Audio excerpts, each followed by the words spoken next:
नमस्ते दोस्तों।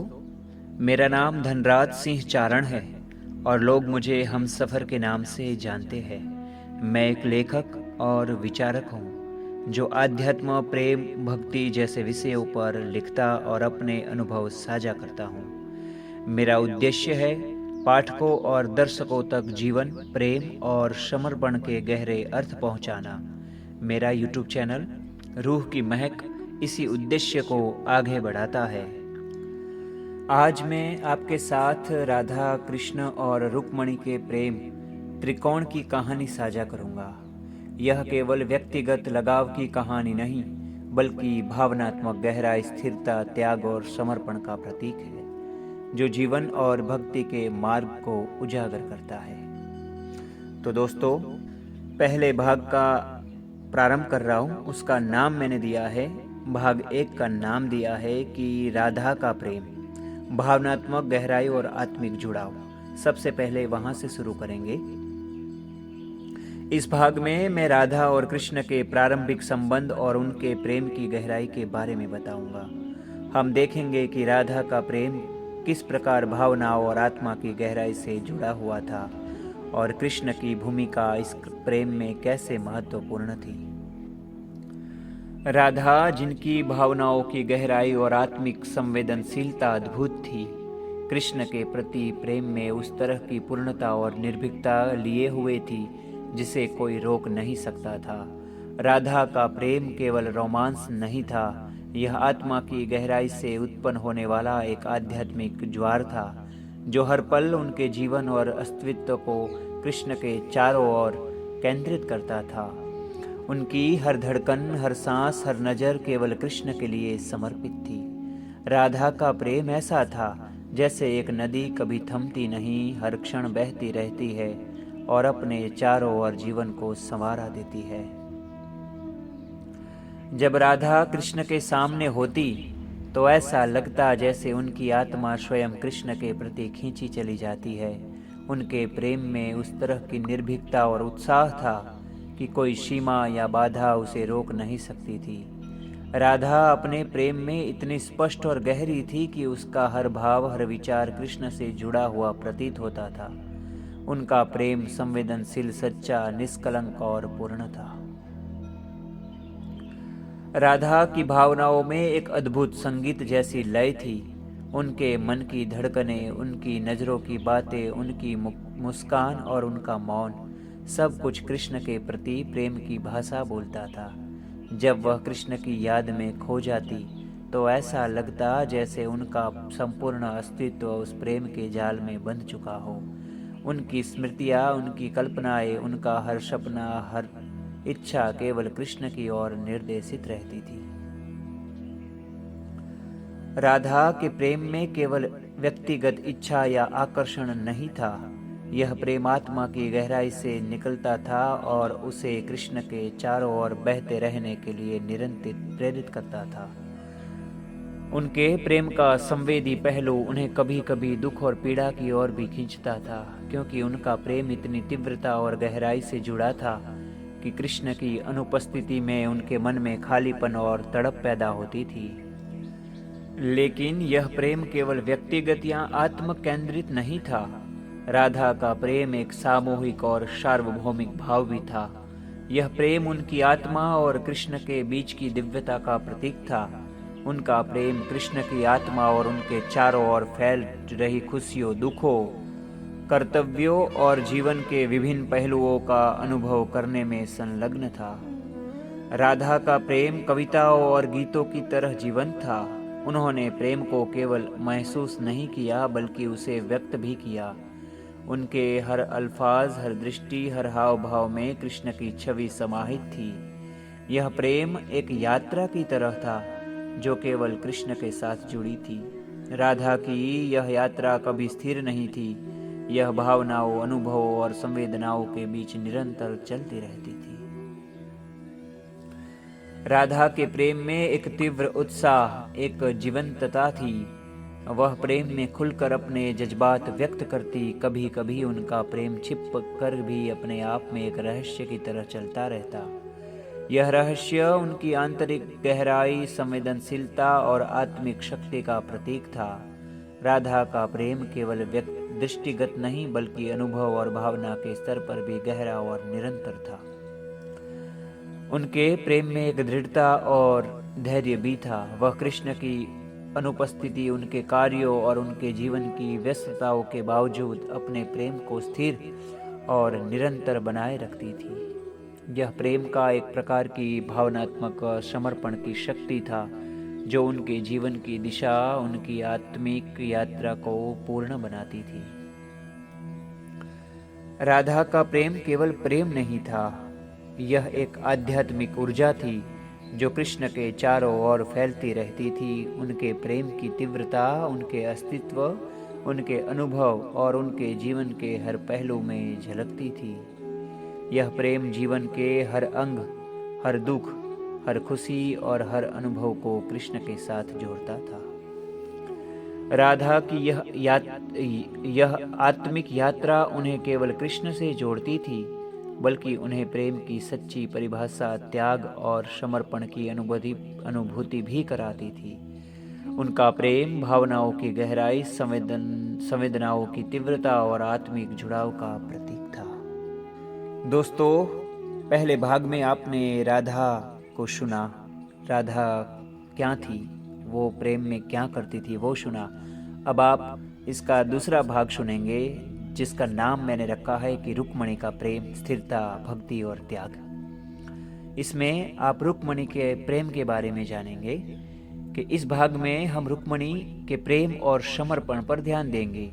रुक्मणी का प्रेम स्थिर, संयमित और निस्वार्थ था। यह केवल व्यक्तिगत लगाव नहीं बल्कि कृष्ण के जीवन की स्थिरता, संतुलन और भलाई के लिए था। हम देखेंगे कि उनका त्याग और समर्पण इस त्रिकोण में कितनी महत्वपूर्ण भूमिका निभाता है। तो दोस्तों, सुनो कि रुक्मणी, जिनका प्रेम स्थिर, अडिग और निस्वार्थ था, प्रेम के उस रूप का प्रतीक थी जो केवल रोमांस तक सीमित नहीं रहता बल्कि कर्तव्य, समर्पण और भक्ति से गहरा जुड़ा होता है। रुक्मणी का प्रेम उस प्रकार का था जो जीवन के हर पहलू में संतुलन बनाए रखता था। उसका प्रेम रोमांस या भावनाओं की तीव्रता से नहीं बल्कि स्थिरता, समझ और त्याग से परिचित था। रुक्मणी ने कृष्ण को केवल आकर्षण या मोहक रूप में नहीं देखा। उन्होंने उन्हें अपने जीवन का केंद्र, अपने धर्म और अपने कर्तव्य के माध्यम से जीवन का सार माना। उनका प्रेम एक प्रकार का निरंतर स्रोत था जो कृष्ण के जीवन की दिशा, उनके कर्तव्य, उनके कल्याण को सुनिश्चित करता था। रुक्मणी का प्रेम भावनाओं की हलचल से ऊपर उठकर जीवन के सच्चे संतुलन और जिम्मेदारी का प्रतीक था। उनका प्रेम निस्वार्थ था। रुक्मणी ने अपने व्यक्तिगत सुख, अपनी इच्छाओं और आकांक्षाओं को कृष्ण के कल्याण और उनके जीवन की सही दिशा में पीछे रखा। उन्होंने अपने प्रेम को दिखावे या स्वार्थ के लिए कभी इस्तेमाल नहीं किया। उनका प्रेम शुद्ध और स्थिर था, ऐसा प्रेम जो समय की कसौटी पर अड़िग रहता है। रुक्मणी का प्रेम हमें यह सिखाता है कि सच्चा प्रेम केवल पाने या अनुभव करने का नाम नहीं है, बल्कि यह समर्पण, त्याग और संतुलन का नाम भी है। उनका प्रेम जीवन की कठिनाइयों और परिस्थितियों में स्थिर रहा, चाहे कृष्ण की उपस्थिति, अनुपस्थिति, उनके कर्तव्य या जीवन की उलझने। रुक्मणी ने कभी अपने प्रेम को कमजोर नहीं होने दिया। उनका प्रेम समय, दूरी और परिस्थिति की किसी भी बाधा से प्रभावित नहीं हुआ। मित्रों, रुक्मणी की स्थिरता और संयम उनके प्रेम को और भी महान बनाती है। उन्होंने ये समझा कि प्रेम केवल भावनाओं की धारा नहीं है, बल्कि इसे कर्तव्य, अनुशासन और समझ के साथ संतुलित करना भी आवश्यक है। उनकी यह स्थिरता कृष्ण के जीवन में संतुलन बनाए रखने में मदद करती थी। रुक्मणी का प्रेम केवल भावनात्मक नहीं बल्कि आध्यात्मिक और नैतिक दृष्टिकोण से भी गहरा था। उन्होंने अपने प्रेम में धार्मिक और सामाजिक जिम्मेदारियों का भी ध्यान रखा। वो जानती थी कि उनका प्रेम केवल उनका निजी सुख नहीं बल्कि कृष्ण के जीवन की स्थिरता और कल्याण से जुड़ा है। इस दृष्टिकोण से रुक्मणी का प्रेम निस्वार्थ, शांत और स्थायी बनता है। उनके प्रेम में त्याग की महिमा भी स्पष्ट दिखाई देती है। रुक्मणी ने हमेशा अपनी इच्छाओं, सुखों को पीछे रखा। उन्होंने कभी अपने प्रेम को अपनी अहमियत या स्वार्थ के लिए उपयोग नहीं किया। उनका प्रेम कृष्ण की भलाई, उनके कर्तव्य और उनके जीवन की संतुलन बनाए रखने में पूरी तरह समर्पित था। रुक्मणी का प्रेम इस प्रकार था कि वो अंदर से मजबूत और बाहर से संयमित प्रतीत होती थी। उनका प्रेम किसी भावुक ज्वार की तरह नहीं था जो अचानक उमड़ आए, बल्कि यह स्थिर, अडिग और निरंतर था। यह प्रेम राधा की तीव्रता के विपरीत शांत और भरोसेमंद था।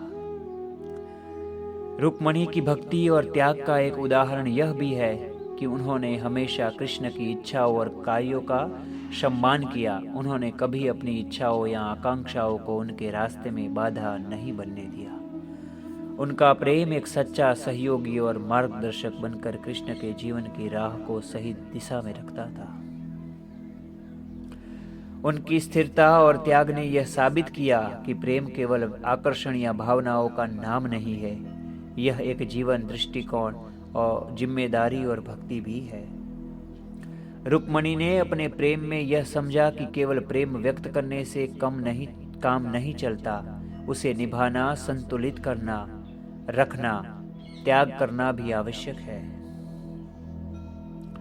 रुक्मणी का प्रेम यह भी सिखाता है कि सच्चा प्रेम हमेशा स्थिर, भरोसेमंद, संतुलित होता है। यह प्रेम जीवन की हर परिस्थिति में अपनी महिमा बनाए रखता है और समय के साथ और भी गहरा होता जाता है। रुक्मणी का प्रेम स्थायित्व और दृढ़ता का प्रतीक था। उनकी भक्ति, त्याग और स्थिरता ने कृष्ण के जीवन को पूर्ण बनाया। रुक्मणी ने यह साबित किया कि प्रेम केवल रोमांस, भावनाओं का नाम नहीं है, यह कर्तव्य, संयम, समर्पण और स्थिरता का नाम है। उनका प्रेम कृष्ण के जीवन की दिशा और संतुलन बनाए रखने में अनिवार्य था।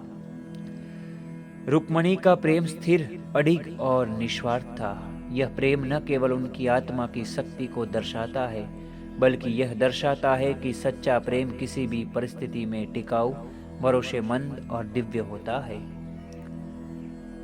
रुक्मणी ने अपने प्रेम में अपने मन की इच्छाओं, अपनी तड़प, अपनी चाहतों को पीछे रखा, केवल कृष्ण के कल्याण, संतुलन और जीवन की पूर्णता को महत्व दिया। इस प्रकार रुक्मणी का प्रेम एक स्थिर स्तंभ की तरह था जो कृष्ण के जीवन में संतुलन, भक्ति और स्थायित्व का प्रतीक बनता था। रुक्मणी का प्रेम स्थिरता, संयम और निस्वार्थता का अद्भुत मिश्रण था जो प्रेम की एक नई और गहन परिभाषा प्रस्तुत करता है। दोस्तों, अब आप भाग 3 सुनेंगे जिसमें मैंने लिखा है कि इस त्रिकोण में संतुलन और उसमें कृष्ण की भूमिका क्या थी, वो सुनेंगे। कि इस भाग में हम ये भी देखेंगे कि राधा और रुक्मणी के प्रेम में संतुलन बनाए रखने में कृष्ण की भूमिका कितनी महत्वपूर्ण थी। कृष्ण की करुणा, समझ और व्यक्तित्व ने इस त्रिकोण को पूर्णता और दिव्यता दी। इस भाग में हम समझेंगे कि प्रेम केवल भावनाओं का नाम नहीं, बल्कि संतुलन, समर्पण और भक्ति का प्रतीक है। तो अब तीसरा भाग, जिसका नाम मैंने रखा है त्रिकोण की संरचना और महत्व, वो सुनिए कि राधा, कृष्ण और रुक्मणी का प्रेम त्रिकोण केवल 3 व्यक्तियों के संबंध का प्रतीक नहीं है, बल्कि यह प्रेम के विविध रूपों, भावनाओं और समर्पण की गहराई का प्रतीक है। यह त्रिकोण को समझने के लिए हमें प्रत्येक स्तंभ, राधा, कृष्ण और रुक्मणी की भूमिका और उनके योगदान को ध्यानपूर्वक देखना होगा। राधा इस त्रिकोण में प्रेम की तीव्रता और भावनात्मक गहराई का प्रतिनिधित्व करती है। उनका प्रेम उत्साही, संवेदनशील और आत्मा से जुड़ा हुआ था। राधा का प्रेम कृष्ण के प्रति पूर्ण समर्पण और निर्भीक अभिव्यक्ति का प्रतीक था। वह प्रेम में हमेशा आगे रहती थी, अपनी भावनाओं को व्यक्त करने में कभी पीछे नहीं हटती थी। उनका प्रेम एक नदी की तरह था, कभी रुकता नहीं, हमेशा बहती रहती थी और कृष्ण के चारों ओर अपनी गहराई फैला देती थी। तो उधर रुक्मणी इस त्रिकोण में स्थिरता, संयम और निस्वार्थ प्रेम का प्रतिनिधित्व करती है। उनका प्रेम शांत, अड़िग और स्थायी था। रुक्मणी ने अपनी इच्छाओं, आकांक्षाओं, सुखों को कृष्ण की भलाई, उनके जीवन कर्तव्यों के लिए पीछे रखा। उनके प्रेम का केंद्र केवल रोमांस नहीं, यह के कर्तव्य, समझ और जीवन की दिशा के साथ जुड़ा था। रुक्मणी का प्रेम उस प्रकार का स्तंभ था जो हमेशा संतुलित और स्थिरता बनाए रखता था। और कृष्ण इस त्रिकोण के केंद्र में प्रेम का मध्यस्थ, संतुलक और आकर्षण केंद्र बने। उनकी मोहकता, करुणा और आकर्षण ने राधा की भावनाओं की तीव्रता, रुक्मणी के स्थिर प्रेम को संतुलित किया। माधव ने प्रत्येक प्रेम को उनकी महत्ता और भूमिका के अनुसार स्वीकार किया, उसे समझा, उसे निभाया। उन्होंने इस त्रिकोण को पूर्णता दी और प्रेम को एक दिव्य संतुलन में बदल दिया। त्रिकोण की संरचना को समझना बहुत महत्वपूर्ण है। राधा की भावनात्मक तीव्रता और रुक्मणी का स्थिर प्रेम एक दूसरे को पूरक करते थे। यदि केवल राधा का प्रेम होता तो प्रेम केवल उत्साह और संवेदनाओं तक सीमित रह जाता। यदि केवल रुक्मणी का प्रेम होता तो प्रेम स्थिर और समर्पित जरूर होता, लेकिन उसमें भावनाओं की तीव्रता और जज्बा नहीं होता।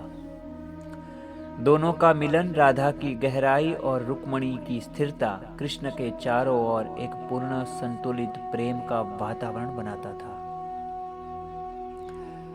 यह त्रिकोण हमें यह भी सिखाता है कि प्रेम बहुआयामी होता है।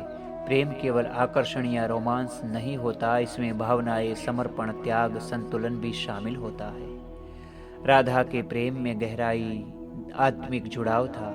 रुक्मणी के प्रेम में स्थिरता और निस्वार्थता थी। कृष्ण ने इसे केंद्र में लेकर संतुलित किया।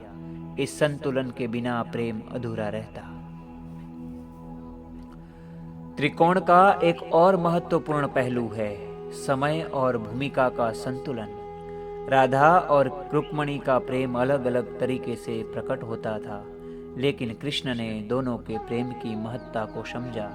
राधा का प्रेम तत्काल, तीव्र और भावनात्मक था, जबकि रुक्मणी का प्रेम संयमित, स्थिर और निस्वार्थ था। कृष्ण ने इसे समझते हुए प्रत्येक प्रेम को उचित स्थान दिया, जिससे त्रिकोण में प्रेम का पूर्ण और दिव्य संतुलन बना रहा।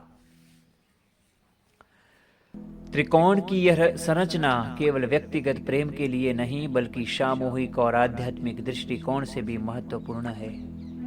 यह दर्शाती है कि प्रेम के कई रूप हो सकते हैं: उत्साही प्रेम, स्थिर प्रेम, निस्वार्थ प्रेम और संवेदनशील प्रेम। और यह कि एक प्रेम अकेले पूर्ण नहीं होता, इसे संतुलन, समझ और समर्पण की आवश्यकता होती है। इस त्रिकोण में संकल्प, त्याग और भक्ति की भी गहरी महत्व है।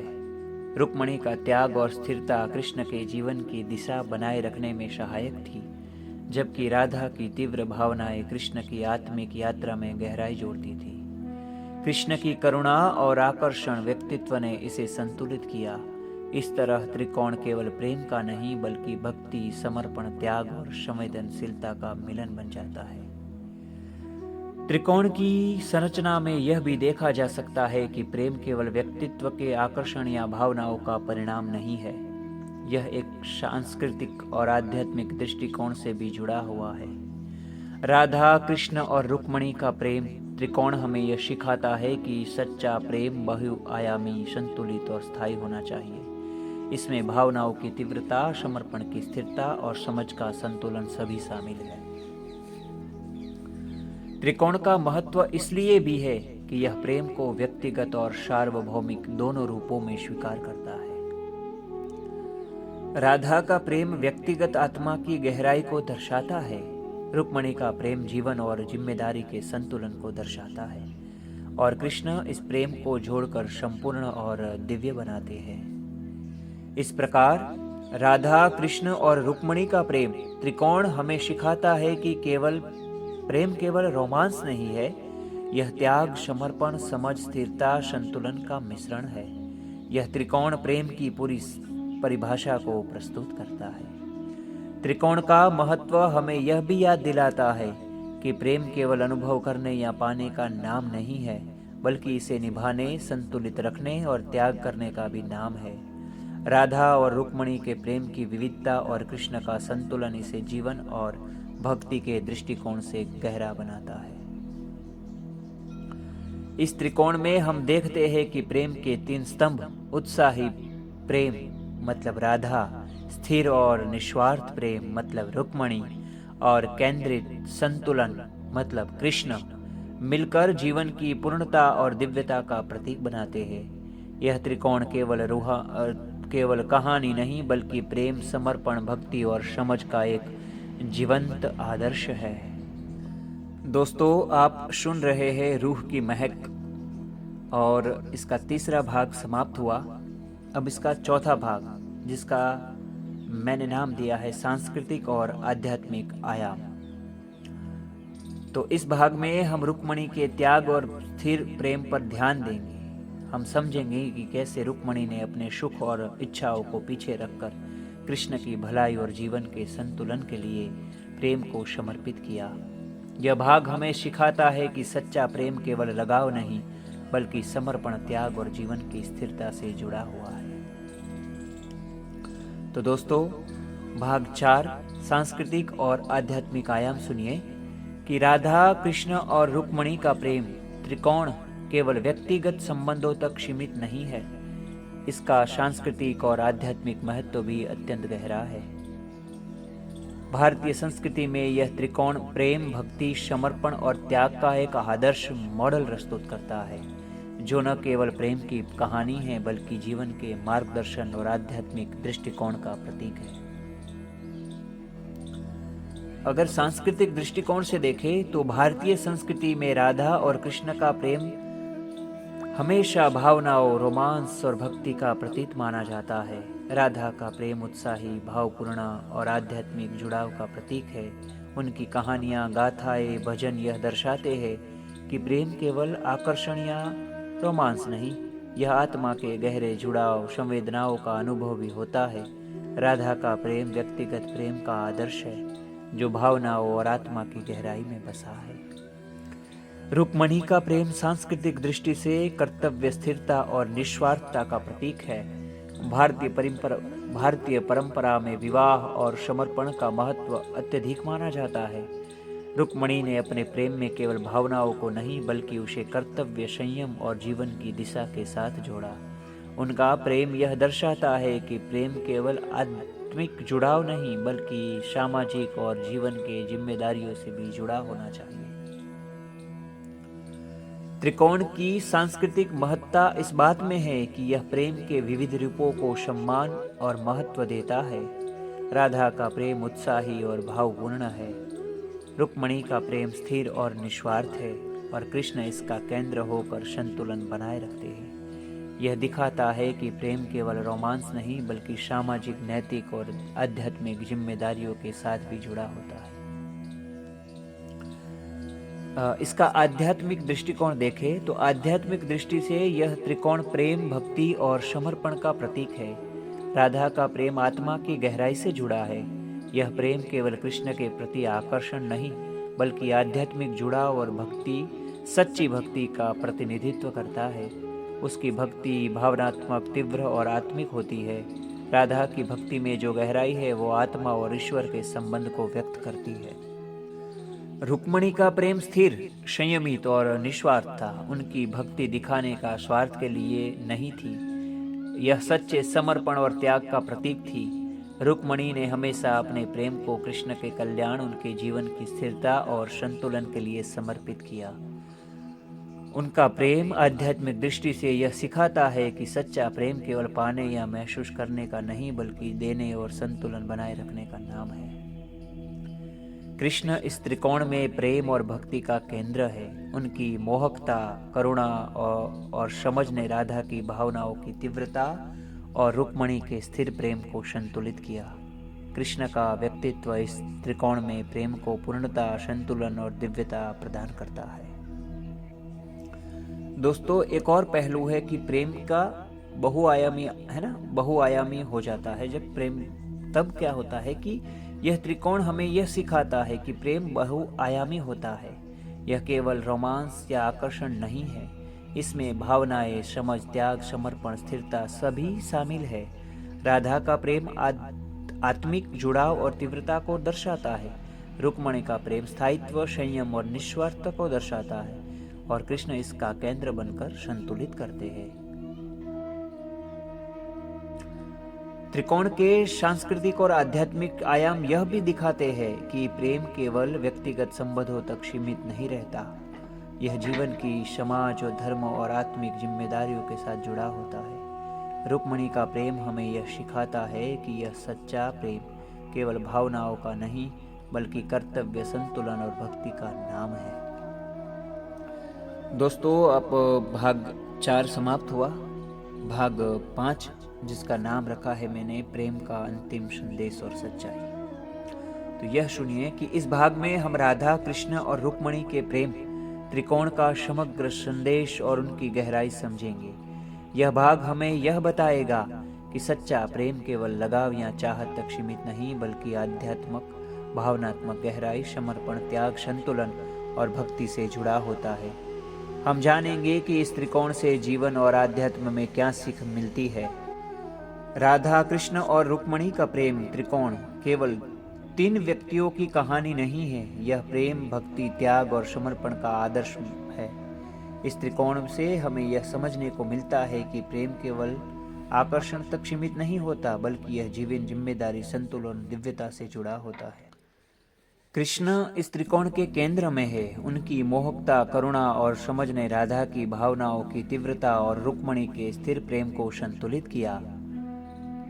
कृष्ण का व्यक्तित्व इस त्रिकोण को पूर्णता, दिव्यता और अनुपमता प्रदान करता है। उन्होंने प्रत्येक प्रेम को उनकी महत्ता और भूमिका के अनुसार अपनाया, समझाया और निभाया। इस संतुलन के बिना त्रिकोण अधूरा होता। दोस्तों, राधा, कृष्ण और रुक्मणी का त्रिकोण हमें यह सिखाता है कि सच्चा प्रेम बहुआयामी होता है। यह त्रिकोण हमें यह भी याद दिलाता है कि प्रेम केवल पाने या महसूस करने का नाम नहीं है। यह दूसरों की भलाई, संतुलन बनाए रखने का त्याग करने का नाम है। राधा ने प्रेम की तीव्रता दिखाई, रुक्मणी ने प्रेम की स्थिरता और त्याग दिखाया और कृष्ण ने इसे पूरे जीवन में संतुलित रखा। यही प्रेम की सच्ची परिभाषा है। आध्यात्मिक दृष्टि से यह त्रिकोण यह दर्शाता है कि प्रेम केवल आकर्षण का विषय नहीं है। यह आत्मा की गहराई, भक्ति, समर्पण और जीवन की स्थिरता का प्रतीक है। राधा का प्रेम आत्मा और कृष्ण के बीच गहन जुड़ाव का प्रतिनिधित्व करता है। रुक्मणी का प्रेम स्थिरता और निस्वार्थता का प्रतीक है और कृष्ण इसका केंद्र बनकर इसे दिव्यता और पूर्णता प्रदान करते हैं। इस प्रकार राधा, कृष्ण और रुक्मणी का प्रेम त्रिकोण केवल कहानी नहीं बल्कि जीवन, भक्ति और प्रेम का आदर्श है। यह सिखाता है कि प्रेम में भावनाओं, समर्पण, त्याग, संतुलन और समझ का मेल होना चाहिए। तो दोस्तों, राधा, कृष्ण और रुक्मणी का प्रेम त्रिकोण हमें सिखाता है कि सच्चा प्रेम केवल लगाव या चाहत तक सीमित नहीं बल्कि भावनात्मक गहराई, समर्पण, त्याग और जीवन की स्थिरता से जुड़ा है। और यह दिव्य कहानी को समझना हमारे लिए आध्यात्मिक, सांस्कृतिक दृष्टि से अत्यंत महत्वपूर्ण है। मेरे दोस्तों, यदि आपको यह श्रृंखला पसंद आई हो तो कृपया मेरे YouTube चैनल रूह की महक को सब्सक्राइब करें और बेल आइकन दबाएं ताकि आप मेरे आने वाले सभी विचारपूर्ण और प्रेरणादायक वीडियो समय पर देख सकें। आपके समर्थन से ही यह प्रयास और भी सार्थक बनेगा। आपका अपना हमसफर बहुत बहुत शुक्रिया। थैंक यू सो मच इतने प्रेम से सुनने के लिए। मेरे लिए ये बहुत महत्वपूर्ण होता है कि जब आप इतना प्रेम देते हो मुझे, और आशा करता हूँ कि भविष्य में यही प्रेम मुझे मिलता रहेगा। अब मैं विदा चाहता हूँ। आपका अपना हमसफर।